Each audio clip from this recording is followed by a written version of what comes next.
You're watching the show that puts Mid-Michigan news in focus. This is Focal Point. Coming up next on Focal Point, I spoke with activists who not only support the Second Amendment, but also exercise their right to bear arms. Coming up on Focal Point, find out how students are taking sexual assault into their own hands. Up next on Focal Point, find out why Michigan State University police are choosing not to enforce the tobacco-free campus ordinance. Focal Point starts now. Good evening and welcome to Focal Point. My name is Sierra Cersei. And I'm Amber Howard. We begin tonight with the question, is the Michigan State campus really tobacco-free? In August, MSU went tobacco-free. You wouldn't know that if you looked outside McDonald Hall. Julie Dunmeyer has more on why the university has chosen to take it easy on the tobacco ordinance. If you live in McDonald Hall, it's really bad, yeah. Like freshman Donovan Tarn, campus doesn't feel tobacco-free. In the woods, that's where everybody goes to smoke. MSU Police Captain Doug Monette says they'd rather teach you than ticket you. Now, does that mean that we can't cite? No. Part of our role also is educating. The ordinance is intentionally not being enforced. We didn't want to be heavy-handed about it, right? A hand so light, you can count the number of tickets written on one hand. 3, all year long. You're not just going to stop because Michigan State says they're... The university says... It's not like we flipped a switch, a year ago August, and we knew that everyone was going to quit using tobacco. But what they did do was tear out all of the cigarette urns. Michigan State University says they took out cigarette urns on campus to send a message about the tobacco-free ordinance. But now cigarette butts are piling up. Tarn says they could do better. It's an addiction, and you're not just going to stop because the cops aren't going to do anything about it. But Tarn and Monette agree on one thing. On such a beautiful campus... Yeah. You want to keep it nice. It's all our campus. 5,200 acres that can't be kept clean without a learning curve. In East Lansing, Julie Dunmeyer, Focal Point News. If you see an area that needs to be picked up, you can file a report with the Tobacco-Free Task Force. Someone will come out and clean it up. Hundreds of pro-gun and legal gun activists gathered at the Lansing Capitol this past Wednesday for the annual Second Amendment March. Guns, rifles, and signs. It's a Second Amendment rally. It's an open carry rally. An annual rally to educate the public on what your rights really are when it comes to firearms. Berry County Sheriff Dar Lee firmly stands behind his right to carry a gun. For me, it's my job, my duty to carry. I'd hate to be caught in a situation where I didn't have it. And his brother Michael agrees. A lot of flack against the Second Amendment of the Constitution right now, and we need to support it because it is a God-given right. A God-given right is how these activists here at the Capitol feel. Basically, it protects our rights as Americans. Phil Robinson says an open carry constitutes that privilege. It makes us citizens, not subjects to the government. You can open carry anywhere in the state of Michigan. It's your right as an American citizen. So what exactly does an open carry look like? This is an AR-15. It shoots a 5.56 NATO round, 30-round magazine. While that may seem like an assault weapon, it isn't. A fully automatic weapon is an actual assault weapon, not a semi-automatic. Right. And while the main focus is to promote the Second Amendment, organizers say it's also meant to educate. A good, ethical thing to teach is gun safety. And those in attendance hope they've succeeded in teaching just that. The Michigan Second Amendment March brought out close to 400 people, all of which had guns. Despite the Trump administration claiming to have signed more laws since the Truman era, he is off to a slow start in his first 100 days. Promising he would bring back jobs and repeal Obamacare at the forefront of his campaign, he has failed to pass any health care bill, has not withdrawn from NAFTA, and his tax plan remains light on details, so it's difficult to measure the effects. Other notable changes include proposed cuts to the EPA and increased border agents. President Trump has shown that he does not value the future of our children, our seniors, working families, and our country. The grades are coming due for President Trump after a historically dismal first 100 days. Budget, F. Creating jobs, F. Draining the swamp, F. Healthcare, F-. On the campaign trail, President Trump said he would deport who he calls bad hombres, and now some of his deportation policies is hitting close to home. Focal Point Chloe Keipel has more on this story. American lives. As we speak today, immigration officers are finding the gang members. My mom is one of the most hardworking women you will ever meet. The drug dealers. Everybody who knows her loves her. And the criminal aliens. She's known through the community. And throwing them the hell out of our country. Like, she's just a very hands-on mom. Freshman Pamela Quintana's mother is a far cry from the thuggish illegal immigrants the president describes. People are so mean and they're so ignorant. Her mom has lived here for 20-plus years and has a clean record. And they told her that she had to renew her passport for Mexico. She now faces deportation. Under Donald Trump, that all the priorities, they don't exist anymore. To Immigration and Customs Enforcement, or ICE, she's known as a Priority 3 illegal immigrant. She poses little threat to national security. When Pamela was 13, her mom was detained by ICE for 3 months. That my mother was released, but they had to take my father in exchange. But the government deported her father instead. Like, he didn't get to see me graduate from middle school. He didn't get to see me graduate from high school. He's been in Mexico the past few years. I know how my family is, and I know that they are the ideal parents. And not the bad hombres Trump wants to get rid of. It never crossed my mind that one day, like, my family could just get ripped apart. Pamela shares her story because, you know, people aren't really informed in, you know, immigration processes. And to put a face to the headlines. In East Lansing for Focal Point News, I'm Chloe Keipel. Pamela's mom has her hearing this Tuesday, May 2nd. Target customers may have to wait a little longer to shop in East Lansing after a failed vote puts the Center City project on hold. The Planning Commission voted 4-4 and couldn't approve the project, but the vote may not stop development of the multi-story buildings proposed between Lou and Harry's and Urban Outfitters. The Chicago-based developer says the complex will create 100 new permanent jobs.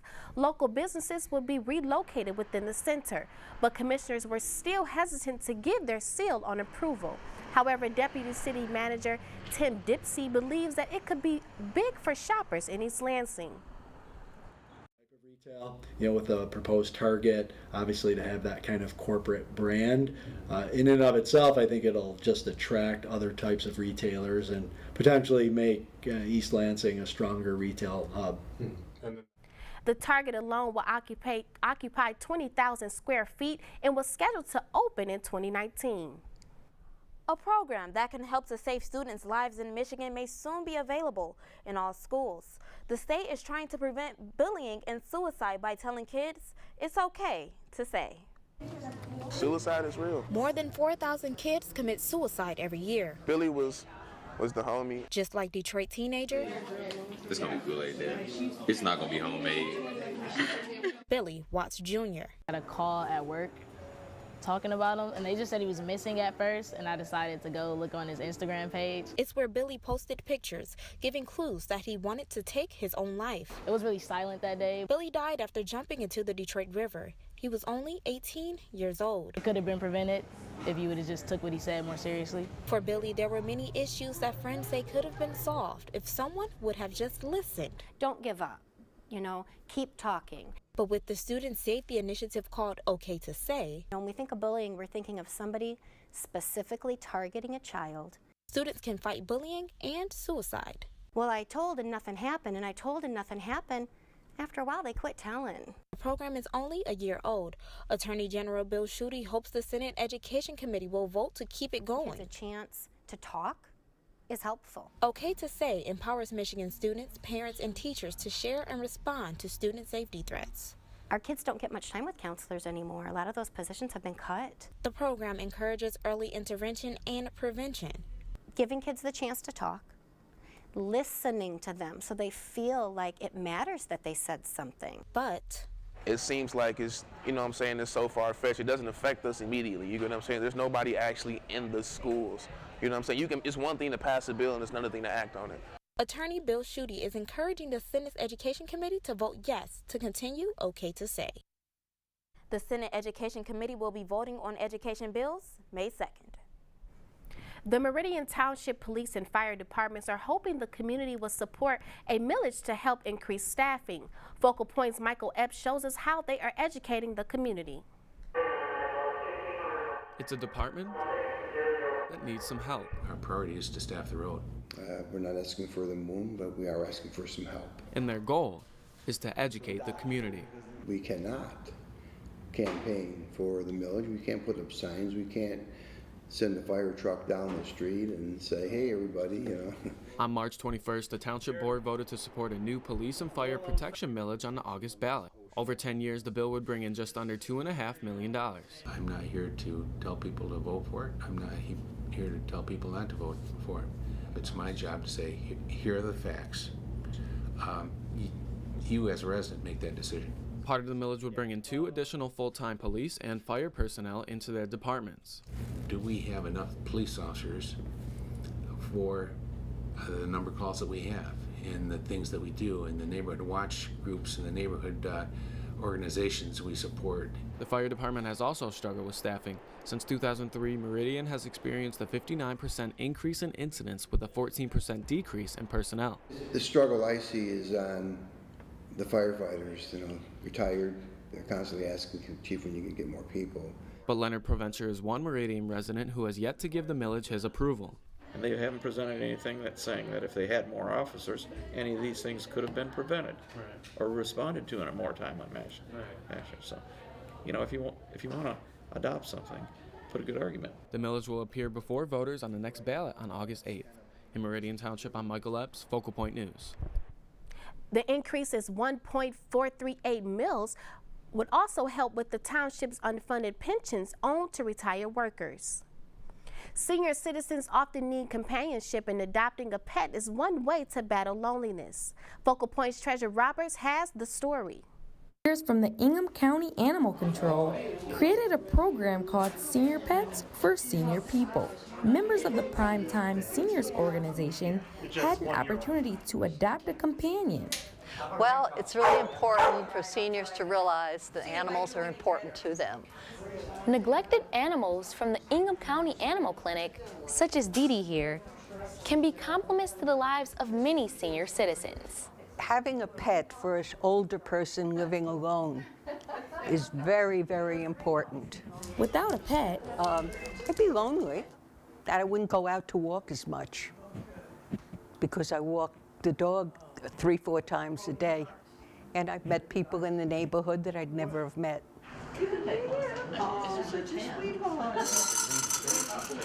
But why senior pets as opposed to younger ones?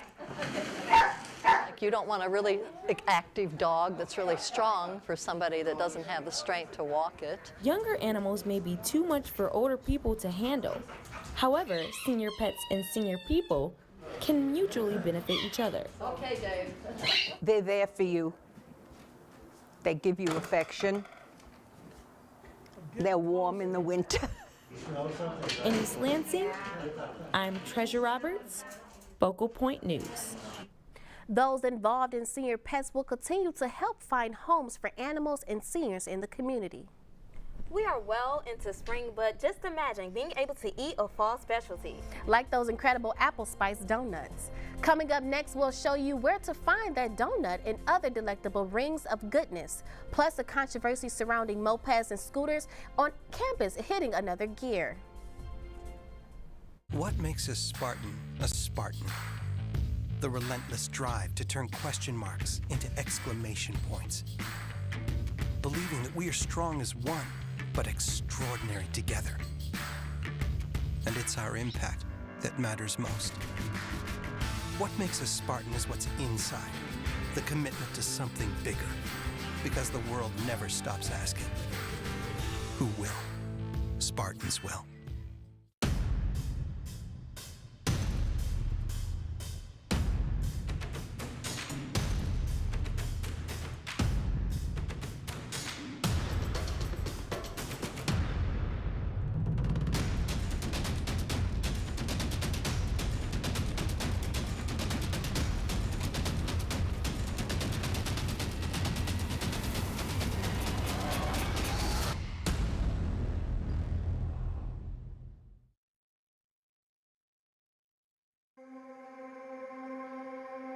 Ever wonder where courage comes from? Where one finds the strength to believe in solutions that seem impossible?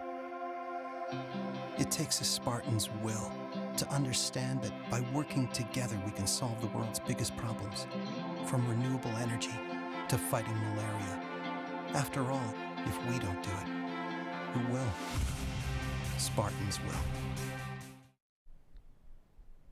New to Grand River, donut lovers in East Lansing now have a new way to eat their favorite treat.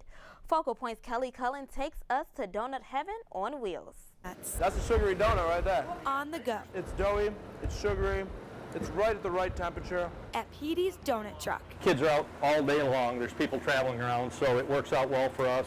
Made fresh every day. And we make just a batter, looks like cake batter. Plain and cinnamon sugar. Put it into a machine that actually makes the donuts for us. Just your standard apple cider donut. Petey's Donuts gives their customers a taste of fall in the spring.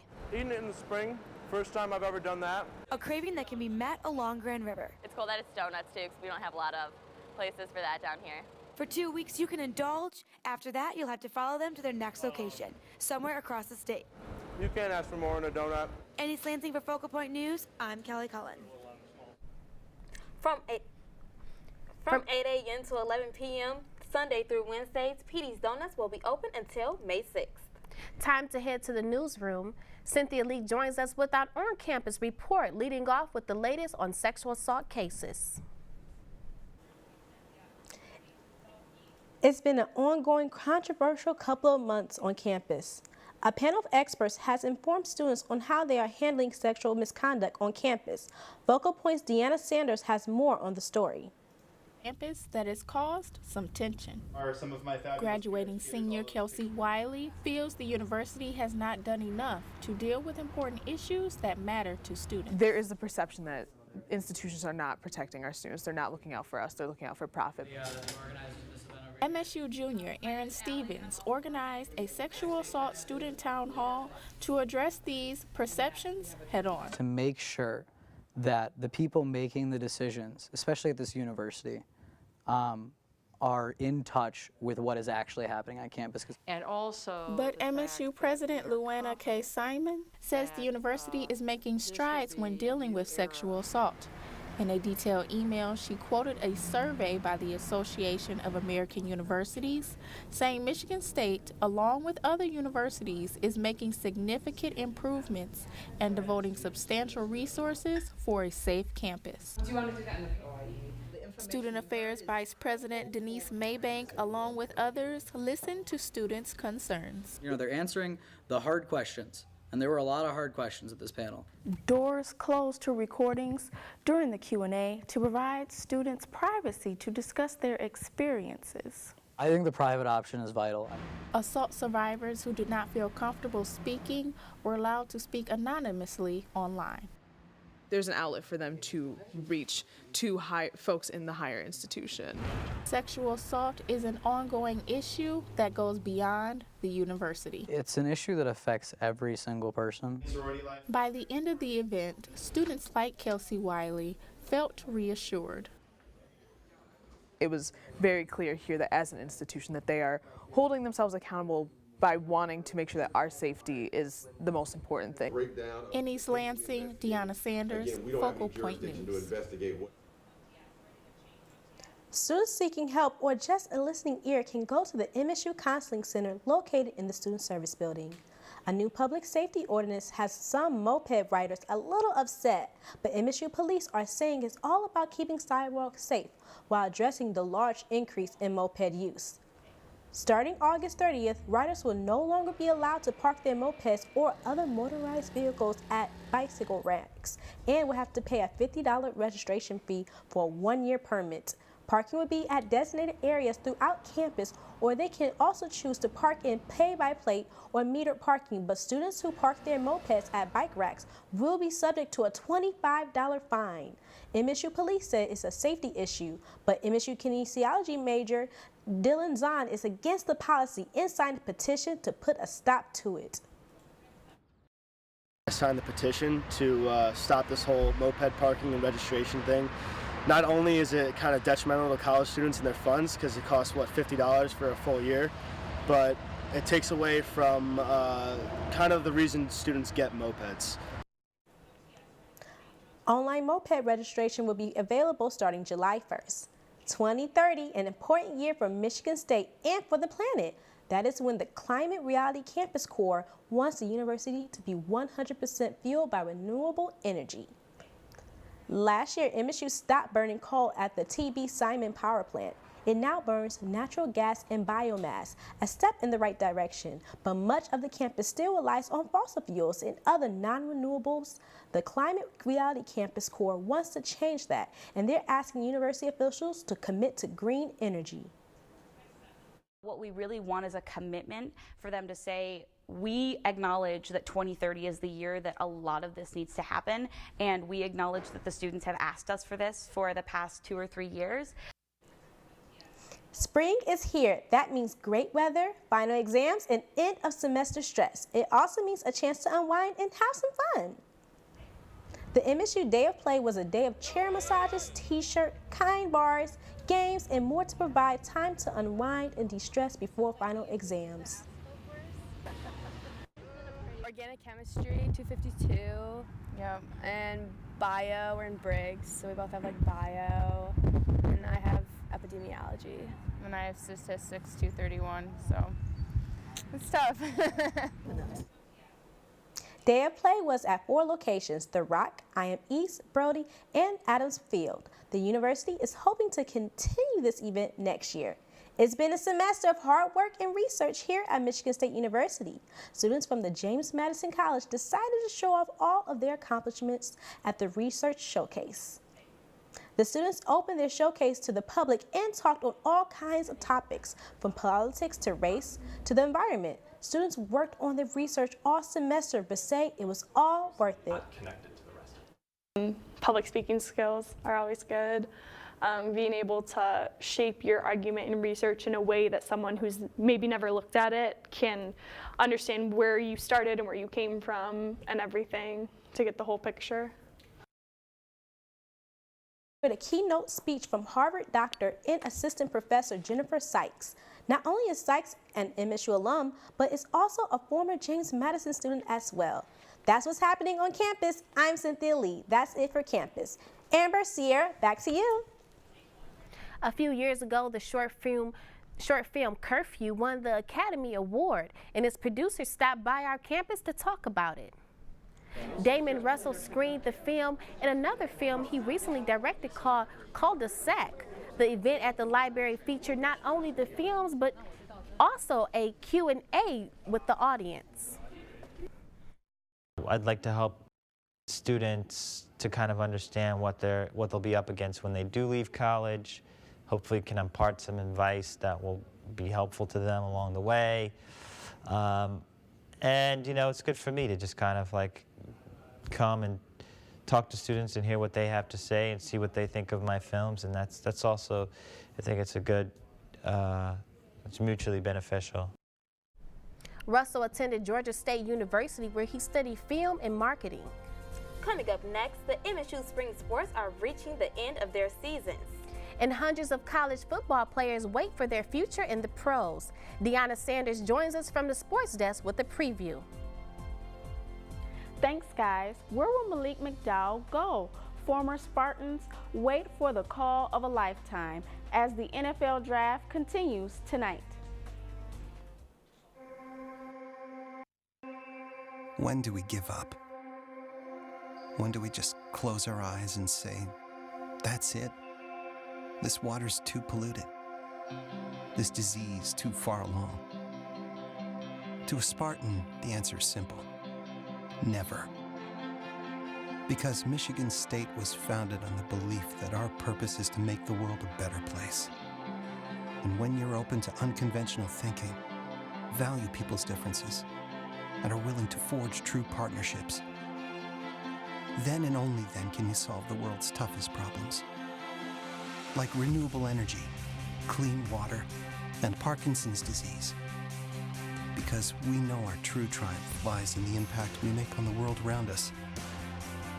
And after all, if we don't do it, who will? Spartans will.